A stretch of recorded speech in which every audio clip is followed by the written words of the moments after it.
My dear friends, I am socialist. I am Uday Singh, advocate speaking. So ನೀವೆಲ್ಲರೂ ಸಹ ನನ್ನ ಚಾನಲನ್ನು ನೋಡ್ತಾ ಇದ್ದೀರಿ ಅಂತ ನಾನು ಅಂದ್ಕೊಂಡಿದ್ದೀನಿ.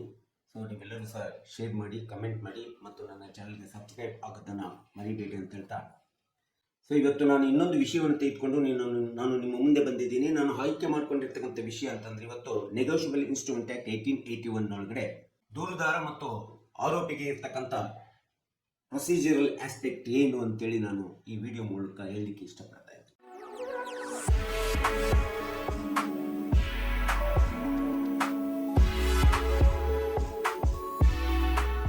ಸಹಜವಾಗಿ ನೆಗೋಷಿಯಬಲ್ ಇನ್ಸ್ಟ್ರೂಮೆಂಟ್ ಆಕ್ಟ್ 1881 ಸೆಕ್ಷನ್ 138 ಅಡಿಯಲ್ಲಿ ನಾವು ಚೆಕ್ ಡಿಸಾನರ್ ಅಥವಾ ಚೆಕ್ ಬೌನ್ಸ್ ಆದಂತಹ ಸಂದರ್ಭದಲ್ಲಿ CRPC 200 ಅಡಿಯಲ್ಲಿ ಪ್ರೈವೇಟ್ ಕಂಪ್ಲೇಂಟ್ ಅನ್ನು ನಾವು ದಾಖಲಿಸ್ತೀವಿ. ಆ ಪ್ರೈವೇಟ್ ಕಂಪ್ಲೇಂಟ್ ಕೇಸು ದಾಖಲಾಗ್ತದೆ ನ್ಯಾಯಾಲಯದೊಳಗಡೆ. ಸೊ ಈ ರೀತಿಯಾದಂತಹ ಒಂದು ಪ್ರೈವೇಟ್ ಕಂಪ್ಲೇಂಟ್ ದಾಖಲಾದಂತಹ ಸಂದರ್ಭದಲ್ಲಿ ವಾದಿಯ ದಾಖಲಾತಿಗಳನ್ನ ಮತ್ತು ಅವನಿಗೆ ಚೆಕ್ ಬೌನ್ಸ್ ಚೆಕ್ ಡಿಸಾನರ್ ಆಗಿರ್ತಕ್ಕಂಥ ಎಲ್ಲ ದಾಖಲೆಗಳನ್ನು ಪರಿಶೀಲಿಸಿ ಮಾನ್ಯ ನ್ಯಾಯಾಲಯ ಸ್ವರ್ಣ ಸ್ಟೇಟ್ಮೆಂಟ್ ಅನ್ನು ತೆಗೆದುಕೊಳ್ತದೆ. ಆ ಸ್ವರ್ಣ ಸ್ಟೇಟ್ಮೆಂಟ್ ಅನ್ನು ತೆಗೆದುಕೊಂಡಂತ ಸಂದರ್ಭದಲ್ಲಿ ನಂತರದಲ್ಲಿ ಬಹಳಷ್ಟು 1 ಅಥವಾ 2 ಅಥವಾ 3 ಸಮನ್ಸ್ಗಳನ್ನ ಆರೋಪಿಗೆ ಕಳಿಸ್ತದೆ. ಆರೋಪಿ ಬಾರದೇ ಇದ್ದಂಥ ಸಂದರ್ಭದಲ್ಲಿ ಈ ಒಂದು ಮುಖ್ಯ ವಿಚಾರಣೆಯನ್ನು ಕೈಗೊಂಡು ಸ್ವರ್ಣ ಸ್ಟೇಟ್ಮೆಂಟ್ ಅನ್ನು ಕೈಗೊಂಡು ನಂತರದಲ್ಲಿ ಅದನ್ನ ಕಾಗ್ನಿಸಬಲ್ ಅಂತೇಳಿ ತೆಗೆದುಕೊಂಡು ಕ್ರಿಮಿನಲ್ ಕೇಸನ್ನು ಫೈಲ್ ಮಾಡ್ತದೆ. ಸೊ ಈ ಒಂದು ನೆಗೋಷಿಯಬಲ್ ಇನ್ಸ್ಟ್ರೂಮೆಂಟ್ ಆಕ್ಟ್ ಸೆಕ್ಷನ್ 138 ಅಡಿಯೊಳಗೆ ಚೆಕ್ ಡಿಸಾನರ್ ಎಂಬತಕ್ಕಂಥದ್ದು ನಿಮಗೆಲ್ಲರಿಗೂ ಗೊತ್ತಿದೆ. It's compoundable, non cognizable. ಮತ್ತು ಯಾವಾಗ ಇವರು ಆರೋಪಿಗೆ ಸಮನ್ಸ್ಗಳನ್ನ 1 ಅಥವಾ 2, 3 ಸಮನ್ಸ್ಗಳನ್ನ ಕೊಟ್ಟರು ಸಹ ಬಾರದೇ ಇದ್ದಂಥ ಸಂದರ್ಭದಲ್ಲಿ ಇದನ್ನು ನಾನ್ ಕಾಗ್ನಿಸಬಲ್ ಅನ್ನು ಕಾಗ್ನಿಸಬಲ್ ಅಂತೇಳಿ ಪರಿಗಣಿಸಿ ಮಾಡಿ ಸಿವಿಲ್ ಕೇಸ್ ಬ್ಯಾಚ್ ಅನ್ನ ಕ್ರಿಮಿನಲ್ ಕೇಸ್ ಅಂತೇಳಿ ರಿಜಿಸ್ಟರ್ಡ್ ಮಾಡ್ಕೊಳ್ತದೆ. ಆ ರಿಜಿಸ್ಟರ್ಡ್ ಮಾಡ್ಕೊಂಡಂತ ಸಂದರ್ಭದಲ್ಲಿ ಮತ್ತೆ ಪುನಃ ಇವರಿಗೆ ಮಾನ್ಯ ನ್ಯಾಯಾಲಯ ಬೇಲಿಬಲ್ ವಾರೆಂಟ್ ಅಥವಾ NBW ಇಶ್ಯೂ ಮಾಡ್ತದೆ. ಸೊ ಇಂಥ ಒಂದು ಬೇಲಿಬಲ್ ವಾರೆಂಟ್ ಅಥವಾ NBW ಇಶ್ಯೂ ಮಾಡಿದಂತ ಸಂದರ್ಭದಲ್ಲೂ ಸಹ ಆರೋಪಿ ಚೆಕ್ ಡಿಸಾನರ್ ಕೇಸ್ ಒಳಗಡೆ ನೆಗೋಷಿಯಬಲ್ ಇನ್ಸ್ಟ್ರೂಮೆಂಟ್ ಆಕ್ಟ್ 138 ಒಳಗಡೆ ನ್ಯಾಯಾಲಯದೊಳಗಡೆ ಬರದೇ ಇದ್ದಂತ ಸಂದರ್ಭದಲ್ಲಿ ಇಂಥ ಒಂದು ಬೇಲಿಬಲ್ ಅಥವಾ NBW ಸಂಬಂಧಪಟ್ಟಂತ ಪೊಲೀಸ್ ಠಾಣೆಯ ಅಧಿಕಾರಿಗೆ ಮತ್ತು ಅಡ್ರೆಸ್ ಅನ್ನ ಮಾಡಿಸ್ಬಿಟ್ಟು ದೂರುದಾರರ ವಕೀಲರು ಅಥವಾ ದೂರುದಾರ ಒಂದು ವಾರೆಂಟ್ ಅನ್ನ ಬೇಲಿಬಲ್ ವಾರೆಂಟ್ ಅಥವಾ NBW ವಾರೆಂಟ್ ನಾನ್ ಬೇಲಿಬಲ್ ವಾರೆಂಟ್ ಅನ್ನ ಇಶ್ಯೂ ಮಾಡಿಸ್ತಾರೆ. ಸೊ ಈ ಒಂದು ಇಶ್ಯೂ ಮಾಡಿದಂತ ಬೇಲಿಬಲ್ ಅಥವಾ ನಾನ್ ಬೇಲಿಬಲ್ ವಾರೆಂಟ್ ಅನ್ನ ಇಶ್ಯೂ ಮಾಡಿದಂತ ಸಂದರ್ಭದಲ್ಲಿ ಅದನ್ನ ನ್ಯಾಯಾಲಯದಲ್ಲಿ ಕಾರ್ಯನಿರ್ವಹಣೆ ಮಾಡತಕ್ಕಂತ ಪೊಲೀಸ್ ಇರ್ಬೋದು, ಅದನ್ನು ಎಕ್ಸಿಕ್ಯೂಟ್ ಮಾಡತಕ್ಕಂಥ ಕರ್ತವ್ಯ ಕಾರ್ಯ ಪೊಲೀಸ್ ಅಧಿಕಾರಿದಿರ್ತದೆ ಅಥವಾ ಪೊಲೀಸರದಿರ್ತದೆ. ಈ ಕೆಲಸ ಕಾರ್ಯವನ್ನು ಪೊಲೀಸರು ಎಕ್ಸಿಕ್ಯೂಷನ್ ಮಾಡಬೇಕಾಗುತ್ತೆ.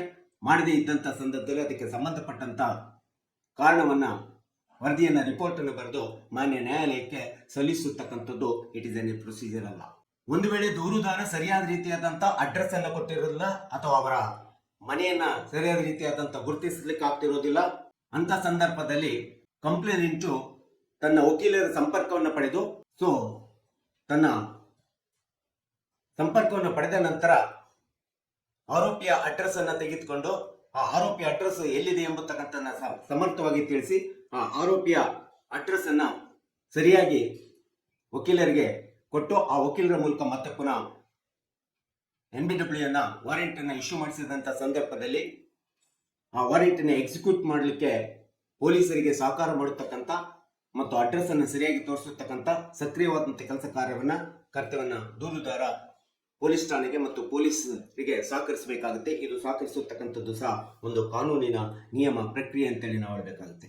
ಸೊ ಈ ರೀತಿಯಾಗಿ ಕಂಪ್ಲೇಂಟು ದೂರುದಾರ ಎಲ್ಲ ವಿಧವಾದಂಥ ರೀತಿಯಲ್ಲಿ ಪೊಲೀಸ್ ಇಲಾಖೆಗೆ ಸಹಕರಿಸಿದಂಥ ಸಂದರ್ಭದಲ್ಲೂ ಸಹ ಯಾವಾಗ ಈ ಒಂದು ನೆಗೋಷಿಯಬಲ್ ಇನ್ಸ್ಟ್ರೂಮೆಂಟ್ ಆಕ್ಟ್ 138 ಕೇಸ್ ಅಡಿ ಒಳಗಡೆ ಕಂಪ್ಲೇಂಟ್ಗೆ ಹಾಜರಾಗಲಿಕ್ಕೆ ದಿನಾಂಕ ಬರ್ತದೆ. ಆ ದಿನಾಂಕದೊಳಗಡೆ ಹಾಜರಾದಂಥ ಸಂದರ್ಭದಲ್ಲಿ ವಕೀಲರ ಮೂಲಕ ಕೋರ್ಟಿಗೆ ಹಾಜರಾಗಿ ಅಲ್ಲಿ ಒಂದು ದಿನಾಂಕವನ್ನು ತೆಗೆದುಕೊಂಡಂತ ಸಂದರ್ಭದಲ್ಲಿ ಆ ಸಂದರ್ಭದಲ್ಲಿ ಪೊಲೀಸ್ ಅಧಿಕಾರಿ ಆರೋಪಿ ಸಿಕ್ಕಿಲ್ಲ ಅಂತೇಳಿ ಎಕ್ಸಿಕ್ಯೂಟ್ ಮಾಡಿಲ್ಲ ಅಂತೇಳಿ ಒಂದು ವರದಿ ಸಲ್ಲಿಸಿದಂಥ ಸಂದರ್ಭದಲ್ಲಿ ಆ ವರದಿಯಲ್ಲಿ ಕಾರಣ ಏನಿದೆ ಅಂತೇಳಿ ತನ್ನ ವಕೀಲರ ಮೂಲಕ ಪಡ್ಕೊಂಡು ಒಂದು ವೇಳೆ ಅಲ್ಲೂ ಸಹ ಮತ್ತೆ ಪುನಃ ಅಡ್ರೆಸ್ ಸರಿ ಇಲ್ಲ ಅಥವಾ ಅವನು ಊರಲ್ಲಿ ಇರಲಿಲ್ಲ ಅಥವಾ ಅವರ ಮನೆ ಹೆಸರು ಸರಿ ಇಲ್ಲ ಅಂತೇಳಿ ಕಂಡು ಬಂದ್ರೆ ಅಂತ ಸಂದರ್ಭದಲ್ಲಿ ದೂರುದಾರರ ವಕೀಲರ ಮೂಲಕ ದೂರುದಾರನ ಸಮರ್ಪಕವಾದಂತ ಮನೆ ಅಡ್ರೆಸ್ ಮನೆಯನ್ನ ತೋರಿಸುವಂತ ಸಕ್ರಿಯವಾದಂತ ಕೆಲಸ ಕಾರ್ಯವನ್ನ ಪೊಲೀಸ್ ಇಲಾಖೆಗೆ, ಪೊಲೀಸ್ ಅಧಿಕಾರಿಗಳಿಗೆ, ಪೊಲೀಸರಿಗೆ ಸಹಕರಿಸಬೇಕಾಗುತ್ತೆ. ಆ ಸಹಕರಿಸುವುದರ ಮೂಲಕ ಬೇಲೆಬಲ್ ವಾರೆಂಟ್ ಆಗಲಿ ನಾನ್ ಬೇಲೆಬಲ್ ವಾರೆಂಟ್ ಆಗಲಿ ಎಕ್ಸಿಕ್ಯೂಟ್ ಮಾಡತಕ್ಕಂತ ಒಂದು ಕೆಲಸ ಕಾರ್ಯ ಪ್ರಕ್ರಿಯೆ ಪೊಲೀಸ್ ಇಲಾಖೆದ್ದು ಇರ್ತದೆ ಅಥವಾ ಪೊಲೀಸ್ ಅಧಿಕಾರದ ಇರ್ತದೆ. ಒಂದು ವೇಳೆ ಇಂಥ ಒಂದು ಸಂದರ್ಭದಲ್ಲೂ ಸಹ ಪೊಲೀಸ್ ಸಂಬಂಧಪಟ್ಟಂತ ಪೊಲೀಸ್ ಪ್ರಕ್ರಿಯೆ, ನ್ಯಾಯಾಲಯದ ಪೊಲೀಸ್ ಪ್ರಕ್ರಿಯೆ, ಪೊಲೀಸ್ ಅಧಿಕಾರಿ ಅಥವಾ ಪೊಲೀಸರು ವಾರೆಂಟ್ ಅನ್ನು ಎಕ್ಸಿಕ್ಯೂಟ್ ಮಾಡ್ಲಿಕ್ಕೆ ಆಗ್ತಿರೋದಿಲ್ಲ, ಅವರಿಗೂ ಸಹ ತುಂಬಾ ತೊಂದರೆ ಆಗ್ತಿರ್ತದೆ. ಇಂಥ ಒಂದು ಸಂದರ್ಭ ಬಂದಾಗ ಆರೋಪಿ ಸುಮಾರು 1 ವರ್ಷ, 2 ವರ್ಷ, 3 ವರ್ಷದವರೆಗೂ ಸಹ ನ್ಯಾಯಾಲಯದ ಒಳಗಡೆ ಬರಲಾರದೆ ಅವನಿಗೆ ಅರೆಸ್ಟ್ ಮಾಡದೇ ಇರ್ತಕ್ಕಂಥ ಸಂದರ್ಭ ನಿರ್ಮಾಣ ಆಗ್ತದೆ. ಅದು ಯಾಕೆಂತಂದ್ರೆ ಆರೋಪಿ ಹೊರಗಿನಿಂದ ರಾಜಕೀಯ ಪ್ರಭಾವವನ್ನು ಬೀರಬಹುದು ಅಥವಾ ರಾಜಕೀಯ ಪ್ರಭಾವವನ್ನು ಬಳಸಿ, ಹಣದ ಪ್ರಭಾವವನ್ನು ಬಳಸಿ ಅಥವಾ ಪೊಲೀಸ್ ಇಲಾಖೆಯ ಅಧಿಕಾರಿಗಳ ಪ್ರಭಾವವನ್ನು ಬಳಸಿ ಅಥವಾ ಪೊಲೀಸ್ ಅಧಿಕಾರಿಗಳ ಒಂದು ಅಧಿಕಾರವನ್ನು ದುರುಪಯೋಗ ಮಾಡಿಕೊಂಡು ಇನ್ಯಾವುದೋ ದೃಷ್ಟಿಯಲ್ಲಿ ಪ್ರಭಾವವನ್ನು ಬಳಸಿಬಿಟ್ಟು ತಲೆಮರೆಸಿಕೊಂಡು ಅಡ್ಡಾಡುವಂತ ಪರಿಸ್ಥಿತಿಯು ಸಹ ಇವತ್ತಿನ ದಿನಗಳಲ್ಲಿ ನಿರ್ಮಾಣ ಆಗಿರ್ತಕ್ಕಂಥದ್ದನ್ನ ನಾವು ನೋಡ್ತೀವಿ. ಇಂತಹ ಸಂದರ್ಭದಲ್ಲಿ ದೂರುದಾರ ತನ್ನ ವಕೀಲರ ಮೂಲಕ ನ್ಯಾಯಾಲಯದ ಮುಂದೆ ಬಂದ್ಬಿಟ್ಟು ಮತ್ತೆ ಆರೋಪಿಯನ್ನು ಅರೆಸ್ಟ್ ಮಾಡಲಿಕ್ಕೆ ಪ್ರಾಕ್ಲಮೇಷನ್ ಆರ್ಡರ್ನ ಇಶ್ಯೂ ಮಾಡಿ ಅಂತೇಳಿ ಹೇಳಬೇಕಾಗುತ್ತೆ. ತಲೆಮರೆಸಿಕೊಂಡಂತ ಸಂದರ್ಭದಲ್ಲಿ ಈ ಒಂದು ಕೆಲಸವನ್ನ ನ್ಯಾಯಾಲಯದಲ್ಲಿ ಕಂಪ್ಲೇಂಟ್ ಪರವಾಗಿರ್ತಕ್ಕಂಥ ವಕೀಲರು ಮಾಡ್ತಾರೆ.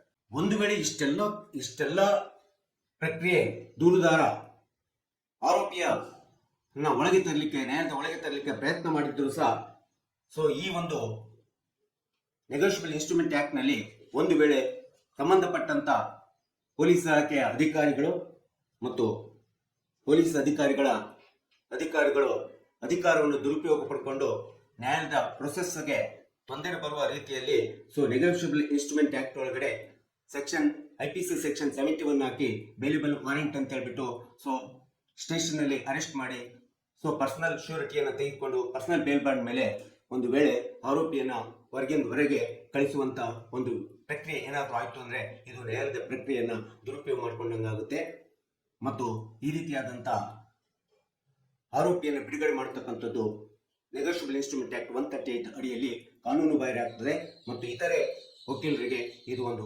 ಅಡ್ವಾಂಟೇಜ್ ಅಂತೇಳಿ ನಾವು ಹೇಳಬೇಕಾಗುತ್ತೆ. ಆರೋಪಿಯನ್ನ ಕ್ರಿಮಿನಲ್ಸ್ಗಳನ್ನ ಸಂರಕ್ಷಣೆ ಮಾಡಲಿಕ್ಕೆ ಅನುಕೂಲ ಮಾಡಿಕೊಡುವಂತ ಒಂದು ಕಾನೂನು ಪ್ರಕ್ರಿಯೆಗೆ ವಿರುದ್ಧ ಹೋಗುವಂಥದ್ದು ಅಂತೇಳಿ ನನಗನ್ನಿಸ್ತಾ ಇದೆ. ಅಷ್ಟೇ ಅಲ್ಲದೆ ಇಡೀ ಒಂದು ಕಾನೂನು ಪ್ರಕ್ರಿಯೆಯನ್ನು ತಪ್ಪು ದಾರಿಗೆ ಎಳೆದಂತ ಒಂದು ಕಾರ್ಯನಿರ್ವಹಣೆ ಯಾರೇ ಮಾಡಲಿ, ಅದು ಹೊರಗಿನ ರಾಜಕಾರಣದ ಪ್ರಭಾವದಿಂದ ಆಗಿರ್ಬೋದು ಅಥವಾ ಅಧಿಕಾರಿಗಳಿಂದ ಪ್ರಭಾವದಿಂದ ಆಗಿರ್ಬೋದು, ಇನ್ಯಾವುದೇ ರೀತಿಯಲ್ಲಿ ಆಗಿದ್ರು ಸಹ ಅದು ಕಾನೂನಿನ ಪ್ರಕ್ರಿಯೆಯನ್ನ ತಪ್ಪು ದಾರಿಗೆ ಎಳೆದಂತೆ ಅಂತೇಳಿ ನಾವು ಅಂದ್ಕೋಬೇಕಾಗುತ್ತೆ. ಈ ಒಂದು ನೆಗೋಷಿಯಬಲ್ ಇನ್ಸ್ಟ್ರೂಮೆಂಟ್ ಆಕ್ಟ್ 138 ಅಡಿ ಒಳಗಡೆ ಆರೋಪಿಗಾಗ್ಲಿ ದೂರುದಾರನಿಗಾಗ್ಲಿ ಕಾನೂನಿನ ಪ್ರಕ್ರಿಯೆ ಏಕರೂಪವಾಗಿರ್ತದೆ. ವಿಭಿನ್ನವಾದಂತಹ ಕಾನೂನಿನ ಪ್ರಕ್ರಿಯೆ ಪ್ರೊಸೆಸ್ ಇರಲಿಕ್ಕೆ ಸಾಧ್ಯತೆ ಇಲ್ಲ ಎಂಬತಕ್ಕಂಥದ್ದನ್ನ ನಾವಿಲ್ಲಿ ನೆನಪಿಟ್ಕೋಬೇಕಾಗುತ್ತೆ. ಈ ರೀತಿಯಾದಂತಹ ಕೋರ್ಟಿನ ಪ್ರೊಸೆಸ್ ಅಥವಾ ಪ್ರೊಸೀಜರ್ಸ್ಗಳನ್ನ ಕಕ್ಷಿದಾರರು ಅಥವಾ ಸಾರ್ವಜನಿಕರು, ದೂರುದಾರರು ಮತ್ತು ಆರೋಪಿಗಳು ಮತ್ತು ಎಲ್ಲ ಅಧಿಕಾರಿ ವರ್ಗದವರು ಸಹ ನಾವೆಲ್ಲರೂ ಸಹ ತಿಳ್ಕೋಬೇಕಾಗುತ್ತೆ. ಒಂದು ವೇಳೆ ಈ ರೀತಿಯಾಗಿ ನಾವೇನಾದ್ರೂ ಕಾನೂನಿನ ಪ್ರಕ್ರಿಯೆಯನ್ನ ಬದಿಗೊತ್ತಿ ಆ ಕಾನೂನಿನ ಪ್ರಕ್ರಿಯೆಗೆ ಗೌರವವನ್ನು ಕೊಡದೆ ನಾವೇನಾದ್ರೂ ಆರೋಪಿಗಳನ್ನು ರಕ್ಷಣೆ ಮಾಡಿದಂಥ ಸಂದರ್ಭದಲ್ಲಿ ದೂರುದಾರನು ಸಹ ಈ ಒಂದು ನೆಗೋಷಿಯಬಲ್ ಇನ್ಸ್ಟ್ರೂಮೆಂಟ್ ಆಕ್ಟ್ ನಲ್ಲಿ ತನ್ನದೇ ಆದಂತ ಒಂದು ನ್ಯಾಯದ ಅಪೇಕ್ಷೆಯನ್ನು ಇಟ್ಕೊಂಡು ಬಂದಿರ್ತಾನೆ. ಆ ಅಪೇಕ್ಷೆಗೆ ನ್ಯಾಯದ ಮೇಲೆ ಇರ್ತಕ್ಕಂಥ ನಂಬಿಕೆಗೆ, ವಿಶ್ವಾಸಕ್ಕೆ ಧಕ್ಕೆ ಉಂಟಾಗುತ್ತೆ ಎಂಬತಕ್ಕಂಥದ್ದನ್ನು ಸಹ ನಾವೆಲ್ಲರೂ ಸಹ ಮನಗಣಬೇಕಾಗುತ್ತೆ. ಆರೋಪಿ 3 ಲಕ್ಷ ಅಥವಾ 5 ಲಕ್ಷ ಅಥವಾ 4 ಲಕ್ಷ ಪಡ್ಕೊಂಡ್ಬಿಟ್ಟಿರ್ತಾನೆ ದೂರುದಾರನಿಂದ. ಪಡ್ಕೊಂಡ್ಬಿಟ್ಟು ನಂತರ ನ್ಯಾಯಾಲಯಕ್ಕೆ ಬರದೆ ಇದ್ದಂಥ ನ್ಯಾಯದ ಮುಂದೆ ಬರದೇ ಇದ್ದಂಥ ಸಂದರ್ಭದಲ್ಲಿ ದೂರುದಾರ ಅನಿವಾರ್ಯವಾಗಿ ನ್ಯಾಯಾಲಯಕ್ಕೆ ಹೋಗ್ತಾನೆ. ನ್ಯಾಯಾಲಯಕ್ಕೆ ಮೊರೆ ಹೋದಂಥ ಸಂದರ್ಭದಲ್ಲಿ, ನ್ಯಾಯದ ಅಪೇಕ್ಷೆಗೋಸ್ಕರ ಮೊರೆ ಹೋದಂಥ ಸಂದರ್ಭದಲ್ಲಿ ದೂರುದಾರನು ಸಹ ವಕೀಲರಿಗೆ ಫೀಸನ್ನು ಕೊಟ್ಟಿರ್ತಾನೆ. ಆ ಫೀಸನ್ನು ಕೊಟ್ಟು ಆರೋಪಿಯ ಮೂಲಕ ಒಂದು ನೆಗೋಷಿಯಬಲ್ ಇನ್ಸ್ಟ್ರೂಮೆಂಟ್ ಆಕ್ಟ್ ಪ್ರಕಾರ ಪನಿಷಬಲ್ ಶಿಕ್ಷೆ ಆಗಲಿ ಮತ್ತು ನನ್ನ ಹಣ ರಿಕವರಿ ಆಗಲಿ ಎಂಬತಕ್ಕಂಥ ಅಪೇಕ್ಷೆಯನ್ನು ಇಟ್ಕೊಂಡು ದೂರುದಾರ ನ್ಯಾಯಾಲಯಕ್ಕೆ ಬಂದಿರ್ತಾನೆ. ಸೊ ಇಂಥ ಸಂದರ್ಭದಲ್ಲಿ ಈ ರೀತಿಯಾದಂಥ ಪ್ರಕ್ರಿಯೆ ವಿರುದ್ಧ ಏನಾದರೂ ದೂರುದಾರನಿಗೆ ಬಿಡುಗಡೆ ಆದಂಥ ಸಂದರ್ಭದಲ್ಲಿ, ಆರೋಪಿಗೆ ಬಿಡುಗಡೆ ಆದಂಥ ಸಂದರ್ಭದಲ್ಲಿ ದೂರುದಾರ ಏನು ಮಾಡಬೇಕು, ಎಲ್ಲಿ ಹೋಗಬೇಕು ಮತ್ತು ಯಾರ ಮೇಲೆ ಒಂದು ಕ್ರಮವನ್ನು ಕೈಗೊಳ್ಳಬೇಕು ಎಂಬತಕ್ಕಂಥ ಒಂದು ತೊಳಲಾಟದಲ್ಲಿ ದೂರುದಾರ ಬೀಳ್ತಾನೆ. ಸೊ ಈ ಒಂದು ಪರ್ಸನಲ್ ಬೇಲ್ ಬಾಂಡ್ ಮೇಲೆ ಹೊರಗೆ ಆರೋಪಿಯನ್ನ ಬಿಡುಗಡೆ ಮಾಡತಕ್ಕಂಥದ್ದು ಸಹ ಒಂದು ಕಾನೂನು ಪ್ರಕ್ರಿಯೆಗೆ ವಿರುದ್ಧ ಆಗಿರ್ತದೆ. ಇದನ್ನು ಕಾನೂನು ಒಪ್ಕೊಳ್ಬಹುದು, ಮಾನ್ಯ ನ್ಯಾಯಾಲಯ ಒಪ್ಕೋಬಹುದು, ಒಪ್ಕೊಳ್ಳದೆ ಇರಬಹುದು. ಮಾನ್ಯ ನ್ಯಾಯಾಲಯ ಇದನ್ನು ತಿರಸ್ಕರಿಸಿ ಮತ್ತೆ ಪುನಃ NBW ಇಶ್ಯೂ ಮಾಡತಕ್ಕಂಥ ಅಧಿಕಾರ ಮಾನ್ಯ ನ್ಯಾಯಾಲಯಕ್ಕಿದೆ, ಮಾನ್ಯ ನ್ಯಾಯಾಧೀಶರಿಗೆ ಇರ್ತಕ್ಕಂಥದ್ದನ್ನ ನಾವಿಲ್ಲಿ ಆರೋಪಿಗೆ ನೆನಪಿಸಿಕೊಡ್ಬೇಕಾಗುತ್ತೆ.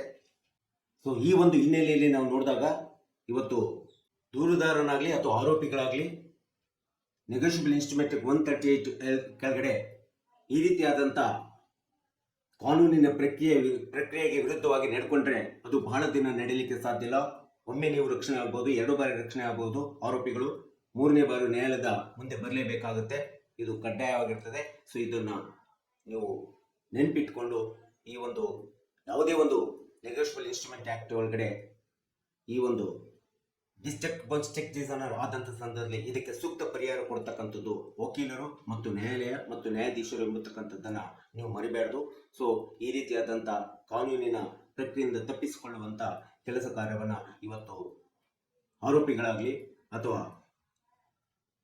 ದೂರುದಾರರಾಗಲಿ ಯಾವುದೇ ವಿರುದ್ಧವಾದಂಥ ಪ್ರಕ್ರಿಯೆಗೆ ನಡೆದುಕೊಳ್ಳದೆ ಇರಬೇಕಂತೇಳಿ ಸೊ ಸಾರ್ವಜನಿಕರು ಮತ್ತು ಕಕ್ಷಿದಾರರು ಮತ್ತು ಎಲ್ಲ ಒಂದು ಪ್ರಕ್ರಿಯೆಗೆ ಒಳಪಡುವಂಥ ಎಲ್ಲ ಒಂದು ಸಾರ್ವಜನಿಕ ಅಧಿಕಾರಿಗಳಾಗಲಿ ನಾವೆಲ್ಲರೂ ಸಹ ತಿಳ್ಕೋಬೇಕೆಂಬತಕ್ಕಂಥ ಹಿನ್ನೆಲೆಯನ್ನು ಇಟ್ಕೊಂಡು ನಾನು ಈ ವಿಡಿಯೋವನ್ನು ಮಾಡಿದ್ದೀನಿ. ದಯವಿಟ್ಟು ಈ ವಿಡಿಯೋ ಇಷ್ಟ ಆಗಿದ್ದರೆ ಶೇರ್ ಮಾಡಿ, ಕಮೆಂಟ್ ಮಾಡಿ ಮತ್ತು ನನ್ನ ಚಾನೆಲ್ಗೆ ಸಬ್ಸ್ಕ್ರೈಬ್ ಆಗೋದನ್ನು ಮರಿಬೇಡಿ ಅಂತ ಹೇಳ್ತಾ ಇವತ್ತಿನ ವಿಡಿಯೋಕ್ಕೆ ವಿರಾಮವನ್ನು ಹೇಳ್ತೀನಿ. ಇನ್ನೊಂದು ವಿಷಯವನ್ನು ತೆಗೆದುಕೊಂಡು ನಿಮ್ಮ ಮುಂದೆ